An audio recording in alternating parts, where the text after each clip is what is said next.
Pasti banyak deh yang selama ini salah mengkonsumsi terong. Terong tinggi akan nasunin, di mana nasunin ini bertindak sebagai akselerator atau zat yang dapat membantu mendetoksifikasi logam-logam beracun pada tubuh serta mengikat zat besi berlebih pada tubuh nih. Kandungan tertinggi nasunin pada terong itu terletak di kulitnya yang berwarna ungu. Semakin ungu, semakin gelap warna kulit terong, semakin tinggi pula kandungan nasuninnya. Jadi selama ini salah ya teman-teman. Yang sering masak terong tapi kulitnya dibuang, terong bisa dimakan langsung.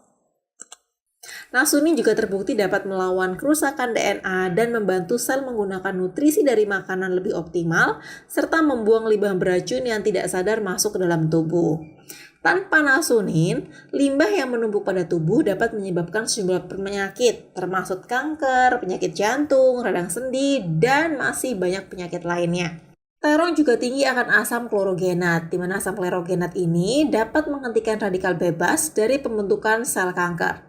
Selain anti-mutagen dan anti-tumornya, asam klorogenat diyakini bertindak sebagai antimikroba, anti-kolesterol, dan antivirus yang berarti dapat melindungi diri terhadap berbagai jenis infeksi maupun peradangan.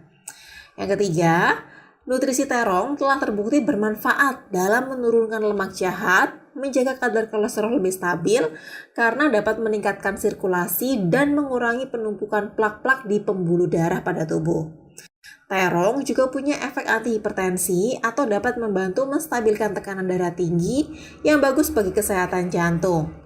Terong juga tinggi akan asam klorogenat, di mana asam klorogenat ini dapat menghentikan radikal bebas dari pembentukan sel kanker. Asam klorogenat diyakini bertindak sebagai antimikroba, anti-kolesterol, dan antivirus yang berarti dapat melindungi diri terhadap berbagai jenis infeksi maupun peradangan.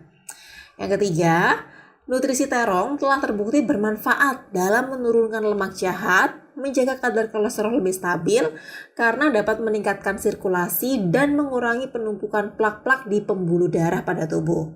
Terong juga punya efek antihipertensi atau dapat membantu menstabilkan tekanan darah tinggi yang bagus bagi kesehatan jantung. Terong juga bagus bagi saluran pencernaan kita untuk meningkatkan pergerakan usus dan melancarkan BAB karena sebagian besar terong itu terdiri dari air dan serat.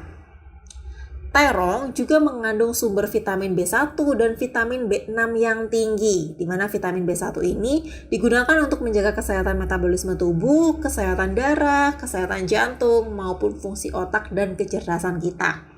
Sedangkan vitamin B6 diperlukan untuk membantu menciptakan asam amino yang merupakan bahan penyusun protein. Vitamin B6 juga terlibat dalam pembentukan hemoglobin dan sel darah merah, serta transfer oksigen ke seluruh tubuh. Vitamin B6 juga dibutuhkan tubuh untuk mengendalikan suasana hati, terutama depresi dan kecemasan. Jadi dengan rutin mengkonsumsi terong, itu dapat membantu tubuh kita menjadi lebih bahagia lagi. Nah, untuk mendapatkan manfaat terbaiknya, terong beserta kulitnya bisa dimakan langsung atau ditumis dan dikukus dengan api yang kecil. Jangan api besar ya, karena api besar dapat merubah warna kulit jadi gosong dan coklat, sebagai tanda rusaknya antioksidan dan nutrisi pada terong.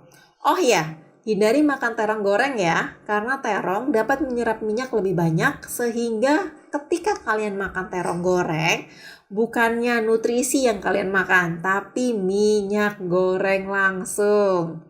Perhatikan juga, karena terong termasuk tanaman nightshade, bagi orang-orang yang sensitif mengkonsumsi terong dapat meningkatkan asam urat dan nyeri sendi. Jadi, perhatikan sendiri kondisi tubuhmu saat mengkonsumsi terong ya. Nah, gimana? Tertarik untuk tanam terong di rumah? Jika ada yang ingin tanyakan atau diskusikan, silakan komentar di bawah ya. Dan jangan lupa bahagia.